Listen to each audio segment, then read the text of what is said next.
আল্লাহ যখন এই পৃথিবী সৃষ্টি করলেন, পৃথিবীর মধ্যে ভাইব্রেশন হচ্ছিল, কাঁপাকাঁপি। আল্লাহ পৃথিবীর কাঁপাকাঁপি বন্ধ করার জন্য এই পেরেকের মতো পাহাড়গুলোকে পৃথিবীতে ঠুকে দিলেন, কাঁপাকাঁপি বন্ধ হয়ে গেল। এই দৃশ্য দেখে ফেরেশতারা বলে, ইয়া রাব, আপনার সৃষ্টির মধ্যে পাহাড়ের চেয়ে শক্তিশালী কিছু আছে? আল্লাহ বললেন আছে। সেটা কি? আল্লাহ বললেন সেটা লোহা। কারণ লোহা দিয়ে পাহাড় কাটা যায়, ঠিক কিনা? লোহার কথা শুনে ফেরেশতারা অবাক। ফেরেশতারা প্রশ্ন করলো, ইয়া রাব, লোহার চেয়ে শক্তিশালী কিছু আছে? আল্লাহ বললেন আছে। কি সেটা? আন্নার, আগুন। কারণ আগুন লোহাকে কি করে?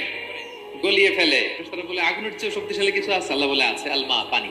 কারণ আগুনে দাউ দাউ করে জ্বলে ওঠা আগুনের মধ্যে পানি দিলে আগুন অস্তিত্ব হারায়।